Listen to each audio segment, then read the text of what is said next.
Hello everyone, welcome to ExamRat. My name is Shatabdi. I'm a second year medical student. So today I'll be taking up the second lesson on motion. In case you've missed the first one, you can just go to our YouTube channel and watch it. They are for free. So today we are going to discuss about certain graphs. In the previous class, we had talked about displacement, distance, velocity, speed, also uniform motion. Today we are going to again talk about all those things but in the form of graphs. We'll represent it in the inside graphs. Okay. So first, this is the most easiest form, that is the distance time graph. This means that the distance, we plot the distance along the y-axis and we plot the time along the x-axis. Okay. So what we can see here is that there is a slanting line which is going, and what you can observe here is that it is uniform, right? Like at no point is the straight line getting curved. It is exactly straight such that if you take the slope of the line at any point, it will give you the same result. So what do I mean by slope? Slope is nothing, it is just you taking two arbitrary points and then dividing them. So the slope of a line is basically represented by dy by dx. Okay, so dy by dx is basically the representation of d here is delta, that is a very small amount you're taking. But we can also, in your class, we can also write it simply as y by x. So when will we get a slope? When we divide y, the value of y, whatever we take, by x. Okay, and here y stands for distance and x stands for time. So what will we get if we divide distance by time? We will get speed, right? As we talked about in our previous class. Okay. So what is the slope exactly? This you will learn when you study in mathematics about the equation of a straight line. So an equation of a straight line says that y equals to mx plus c, where c is a constant, x is the value of the x-axis, whatever you get, m stands for the slope, and y here is obviously the point at the y-axis. So in a line like this, which is exactly uniform, that is, I'm telling you uniform constantly because basically every time, like at any point we calculate its slope, it will give us the same value. I'll tell you this later, but first let's just clear this out. So the equation of a straight line is this, denoted by y equals to mx plus c, where m stands for slope, and what is m? M is y by x, the value that we get. So I'm constantly saying uniform, the line is uniform. It means that at any point when you take the value, it will give you this, the slope's value will be the same. So for example, if I'm calculating the slope at this point, then what do I have to do? I have to divide y by x, right? What is y here? Y is 30. So this distance is 30, right? 30, and what is this distance? This is 15.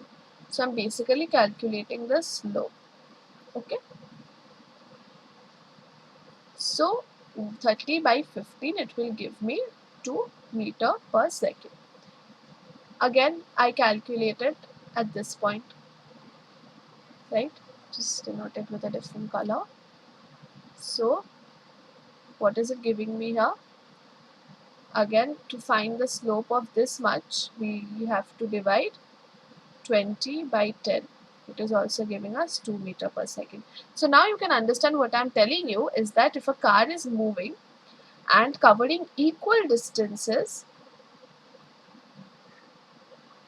every at equal intervals of time, that means every 5 seconds it is moving a distance of 10 meter, then again 10 meter, then it is uniform speed, right? It is moving at a uniform speed. So what can we conclude by this type of graph, where slope at every point is the same, is that the car or the vehicle is moving with uniform speed, right? Okay. So what will be a non-uniform speed? You can see here is that this line, this red color line, you can understand it is a non-uniform speed. Why? Because if at every point you calculate the slope, say for example I'm calculating the slope at this point, it gives you a value of x, but this here, the slope is a little steeper, right? You know the difference between steep and gentle, right? Steep means the angle is greater and gentle means the angle is lesser, right? So steeper means the slope's value will be more, obviously, and gentle means the slope's value will be lesser. So more steep it is, more it will be the slope of the vehicle. So here you can understand that at every point the speed is changing, right? So whether it's acceleration, deceleration, it is a different topic that we'll cover later. But for now, what you have to understand is that this curvy line is non-uniform speed. Why? Because at every instance, the slope is changing. What is the slope? The slope is the speed, distance by time. Since the speed is changing at every instance, so it is not uniform, it is non-uniform motion. So whether it is accelerated, decelerated, or both, we'll talk about that later. So you can understand the difference between the green line and the red line, right? So the green line shows a fast, steady speed moving from 0 to 100 meter in 5 seconds. Okay. Here, if you let us again calculate the slope. So at point A, for example, let the body move. Let the body have moved from 0 to 20 meters. Okay. So I have to calculate the slope. So how will I calculate it? We will just simply do y by x, which is 20 by 1, which is 20 meter per second. Okay, again it has moved another 20. So we're taking another arbitrary point. So here, what will it be? It will again be 40 by 2, which is again coming to 20 meter per second. Even if you don't want to take the real values, see, this is 30, right? You can understand it. So 30 may, what will happen is that if I take this point and then again here, so this is basically 1.5. So if you divide 30 by 1.5 also, you will again get 20 meter per second, right? So this means that this green line is giving us again uniform speed and this red line is giving us non-uniform speed. Okay, so now comes the question of acceleration or deceleration. So what is exactly happening here? Acceleration means that the speed of the body is uniformly increasing, right? So uniformly, non-uniformly, it's increasing. So you can understand how this is acceleration because the slope is increasing, right? What did I tell you? That steeper the slope, more is the value of the y by x, right? So steeper the line, more is the slope. Gentle the line, less is the slope.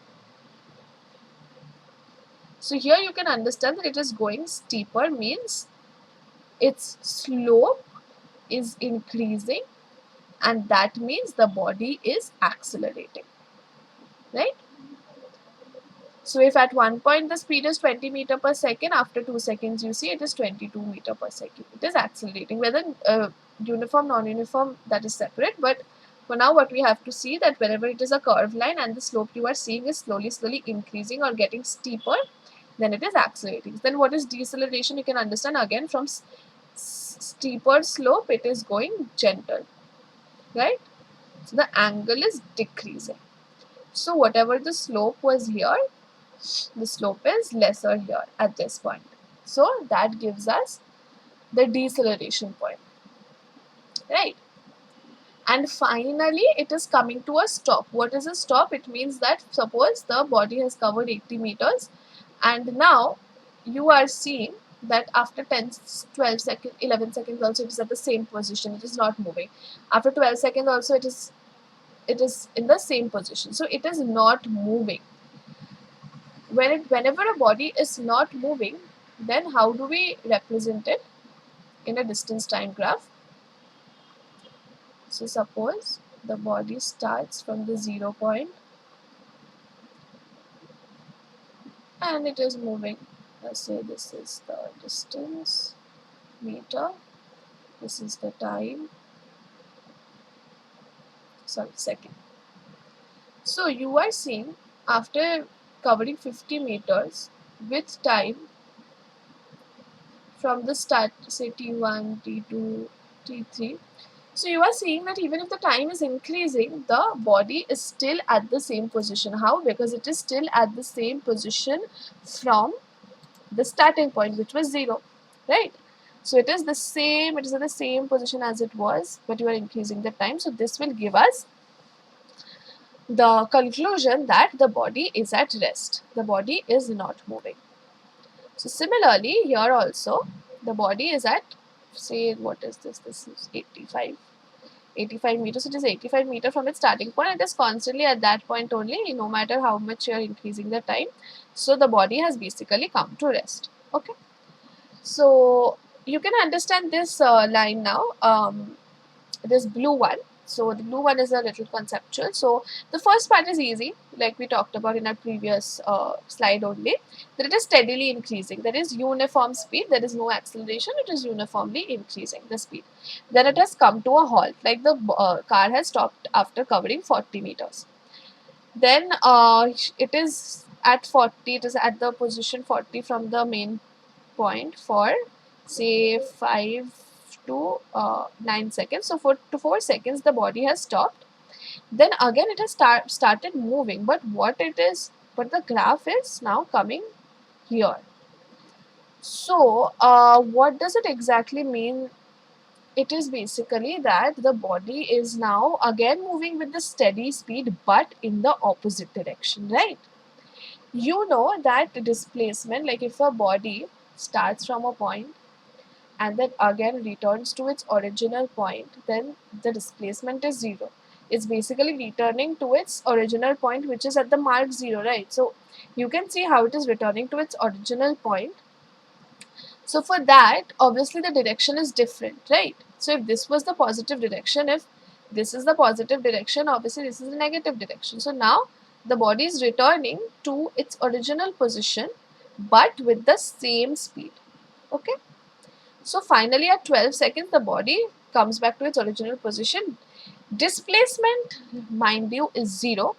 But the total distance that is travelled by the car, how are we going to know? We are going to just see the graph and we have to denote it. So it moved for 40 meters, right? Then it stopped and then it again moved for 40 meters, because 0 is 40 and then again 40 is 0. So 40 plus 40, it will give us 80 meters. So the total distance traveled by the blue car is 80 meters. Okay. And what is the displacement if they ask? It is 0 because it has returned to its original position. Okay. So that there goes our discussion of the distance time graph. Now we will talk about velocity time graph. So I think you know by now that if the slope of a distance time graph is the speed, then what is the slope of a velocity time graph? It is basically your acceleration. Okay, meter per second square. So again the same thing, that here positive acceleration, that is why the body is moving ahead. The body is covering, the value of the velocity is increasing, right, up till say 8 meter per second, and then it is at 0 acceleration. What is 0 acceleration? It means uniform speed, right? We talked about this in our previous graph, uniform speed. So here it is uniform speed, it has no acceleration. Again, it is starting to move but negative acceleration. What does that mean? It means that it is decelerating, or you have started the car and you are slowly applying the brakes. That is why it is negative acceleration. Why is it negative acceleration? Because as you can understand that now its velocity is decreasing. Here, here, here, if you can understand, again it is decreasing. So decreasing in the velocity means negative acceleration obviously, and finally it comes to a stop. The brakes are applied, like the body has zero acceleration now. Okay. So again, here are again some variations. So here you are seeing that the velocity is not changing with time. So there is constant velocity. Okay. So what do you mean by that? It is means a uniform motion, uniform speed. Constant acceleration. Why? Because at every point if you calculate the slope, it will give you the same value. Here, constant deceleration. I am sure it's clear by now. The difference between acceleration and deceleration is the same amount but in the opposite direction, and the value of the velocity is decreasing. So, what is this graph then? This graph is basically the body decelerated, then it came to rest, then it is accelerating but in the opposite direction. So, what I mean by this is that, for example, the body starts from here, starts applying brake slowly and comes to a stop at position B.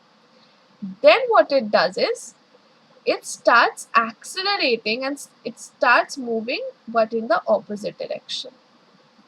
So this representation is done here. So don't get confused between deceleration and acceleration in the opposite direction. Deceleration means you are decreasing the magnitude of speed. Okay? And acceleration in the opposite direction means you are completely moving in the opposite direction. So if A to B was considered as your positive direction, then B to A will obviously be considered as your negative direction. That is why it is going beyond the negative axis. You know, by the Cartesian system, what is it? Y minus x. So this is obviously the portion of minus y, right? Any point here will be x minus y. So the body, so this is the negative portion of the y-axis, and so the acceleration is happening but in the opposite direction. So the body is moving towards its original position. So these are some of the variations. Now it's an important part, that is the graphical representation of the equations of motion. So we know that there are three equations of motion. What are they? V equals to u plus at. S equals to ut plus half at square, and v square equals to u square plus 2as. So these formula we are going to be representing in the form of graphs. Okay. So suppose a body starts from a point A with an initial velocity u. It is not starting from 0 because it already has an initial velocity, and now it is moving. It has gone to B. Okay. So it is going in a uniform motion. So what does it mean? It means that the slope calculated at any point will be equal, right? So let us calculate first the slope. Okay, so first all we have to know is that if we consider this as t. Okay, so what is, and also this is, since this is v, this is u, this is v minus u. Okay, so what happens here is that we have to basically find this one, right? So simple. We know that how do we calculate the slope? By y divided by x. So if we calculate the slope of AB, then what we will do? We will divide BD by AD, which is also OC, right? So BD by AD, which is equals to BD by OC, which is equals to BD by T. Now what is BD? BD is V minus U by T, and what is slope?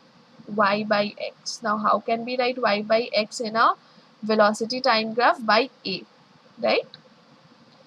So V minus U by T equals to A, or V minus U equals to AT, which gives us V equals to U plus AT. So we have to remember what the slope of velocity time graph signifies, and we have to put the values accordingly. It is simple. Now again the second equation. So the second equation, we know that the guest of honor here is the distance. And how do we calculate the distance in a velocity time graph? By finding out the area, right? Okay. So area here will be area of triangle ABD plus area of plus area of rectangle ADOC. So area of triangle ABD, what we know, is half into base into height, plus rectangle is just breadth into length.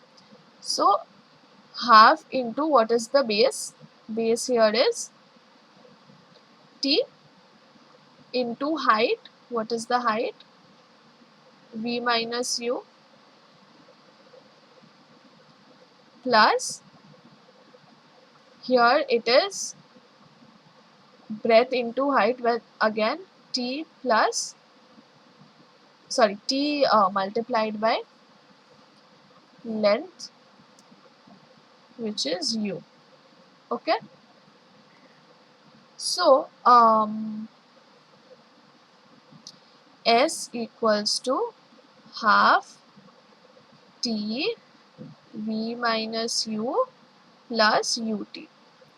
So what we can do here is that from our first equation that we had gotten, V equals to U minus AT, or V minus U equals to AT, U plus AT. So we can basically let this be equation 1. So we are substituting equation 1 here, and what are we getting? We are getting S equals to half T into AT plus UT, which is nothing but UT plus half AT square. So with this we get our second equation of motion. Okay. Again, now what is left with us is the third equation, which is V square minus U square equals to 2AS. Again, if I just draw the graph, this is here, this is T, this is U, this is V, and this is V minus U. Okay, so A, B, C, D, So to derive the third equation, we are again going to calculate the area because we need the S. But here we'll calculate it in a different way. Is that what we'll do here is that we will take the area of the trapezium, the whole thing, rather than taking the area separately. We will take the area of the trapezium. So area of trapezium is basically what? It is half into sum of the parallel sides into height, which is DC here. So half into sum of the parallel sides, what is it? U plus V into DC, right? Half into sum of the parallel sides into T. Okay, so now what we can do here is that we can replace this T by our favorite equation, that is V equals to U plus AT, or V minus U equals to AT, or V minus U by A equals to T. If this is our first equation, then substituting equation 1, we are getting half into U plus V into V minus U by A. And this is area of the trapezium, which is nothing but S. So I think in maths you have learned this formula, that A plus B into A minus B is A square minus B square. So here we get S equals to half into V square minus U square divided by A, or V square minus U square equals to 2AS. Remember, this is divided by A, or I can just write it for better understanding.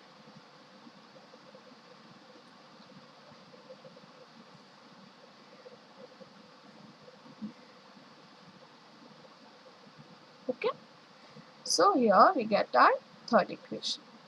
So the derivations are very easy.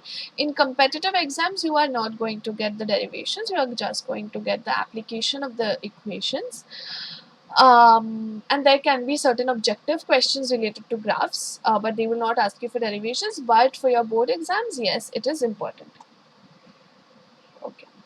So then we come to the last discussion of the motion chapter, that is, uniform circular motion.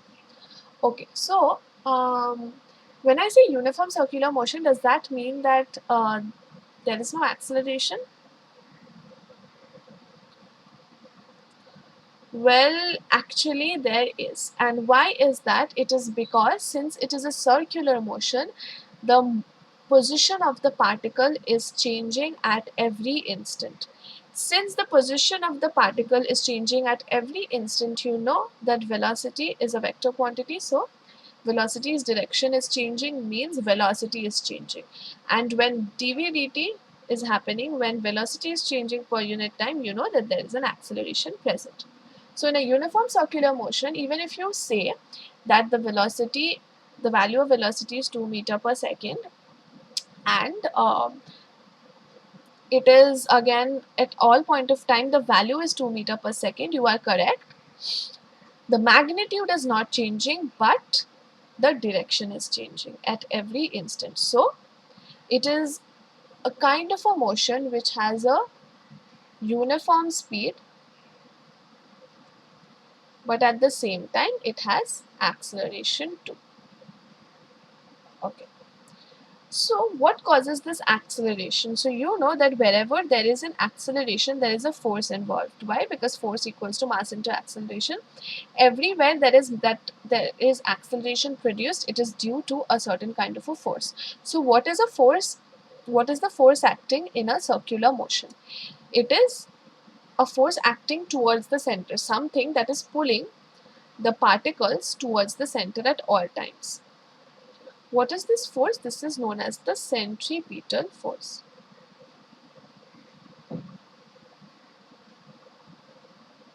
So this centripetal force is basically pulling the the particle towards itself. If you like tie a stone to a string and then you constantly rotate it, you'll understand how it is always rotating. Why? Because you can feel like a certain force acting at your hand, which means that the centripetal force is directing the uh, stone to move in the circular motion. So tell me, if only centripetal force was present, wouldn't the stone immediately have gotten to the center, right?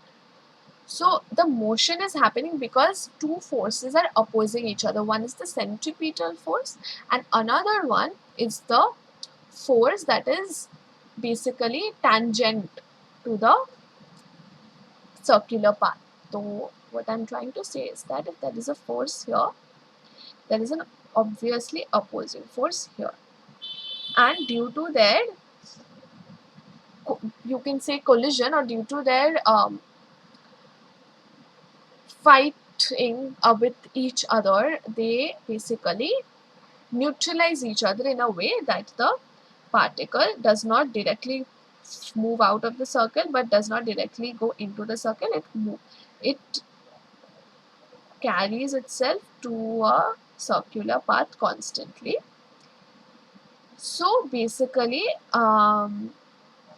that is all that you have to know, that there's a tangential force acting and there's a centripetal force acting, and due to their um, their unison, or their one affecting the other in such a way that both are neutralizing each other, thus the particle maintains a uniform circular path. So in the lower classes, when we talk about circle, we know that their circumference or perimeter is 2 pi r, right? 2 pi r. So here, if we have to find the velocity, how will we find it? Again, by distance by time, right? So 2 pi r by t. So velocity equals to 2 pi r by t. Later on, you will know how here the centripetal acceleration, or AC, is basically v square by r, and the other acceleration, that is AV, which we call it, that will be v by r. This is for higher classes, but so yeah, that is what you have to know for now, that velocity of a uniform circular motion is 2 pi r by t. In a uniform circular motion, even though the speed is uniform, there is an acceleration as a result of which the velocity changes at every instant. Okay, so that will be all for today. In our next class, we will discuss some sums about this chapter. Thank you.